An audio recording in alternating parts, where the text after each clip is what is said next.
မင်္ဂလာပါကျွန်တော်ဦးသက်မော် photography ကနေကြိုဆိုလိုက်ပါတယ်ကျွန်တော်ဒီနေ့တင်ပြခြင်းတဲ့ tutorial လေးကတော့ကျွန်တော်တို့ Photoshop ကိုအသုံးပြုပြီးဓာတ်ပုံတွေကိုပြုပြင်တဲ့နေရာမှာ color grading ကို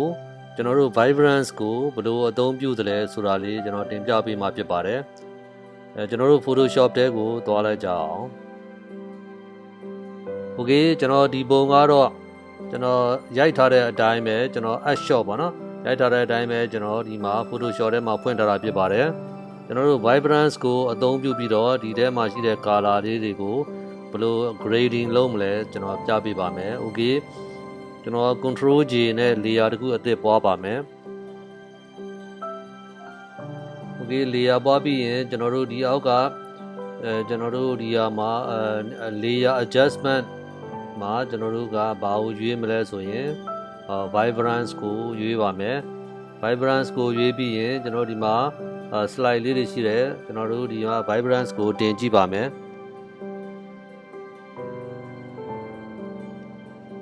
Okay vibrance ကိုတင်လိုက်တာနဲ့ဒီမှာ color လေးတွေက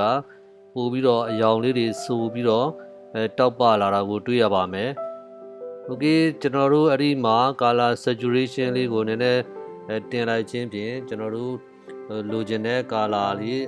အရောင်အသွေးစိုးစိုးပြည့်ပြည့်လေးကိုရရှိမှာဖြစ်ပါတယ် Okay ဒါကတော့ကျွန်တော်တို့ကsaturation ကို48ထိတင်ထားတာဖြစ်ပါတယ် Okay ကျွန်တော်တို့ကအနည်းအများကိုဒီ slide လေးကိုရွှေ့ပြီးတော့ကျွန်တော်တို့ကစားပေးပါမယ် vibrance ကိုလည်းကျွန်တော်တို့ကစားပေးခြင်းဖြင့်ကိုလိုအပ်တဲ့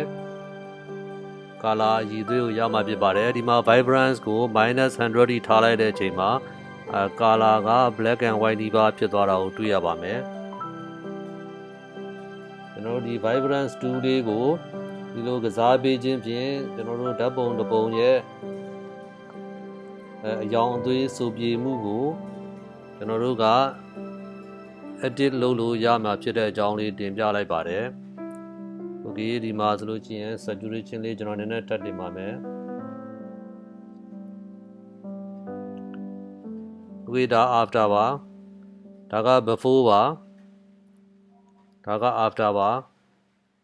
Okay ဒါလွယ်လွယ်လေးပဲဖြစ်ပါတယ်ကျွန်တော်တို့ vibrance လေးကိုအသုံးပြုရုံနဲ့ကျွန်တော်တို့ဓာတ်ပုံတစ်ပုံထဲမှာရှိတဲ့ color တွေကိုစိုးစိုးပြည့်ပြည့်တောက်ပလေးဖြစ်အောင် edit လုပ်လို့ရတဲ့အကြောင်းလေးကျွန်တော်တင်ပြလိုက်တာဖြစ်ပါတယ်ဒီ tutorial လေးကိုကြည့်ပြီးတော့အားလုံးကျေနပ်လိမ့်မယ်လို့ကျွန်တော်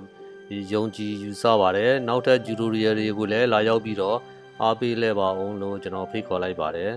ကျေးဇူးတင်ပါတယ်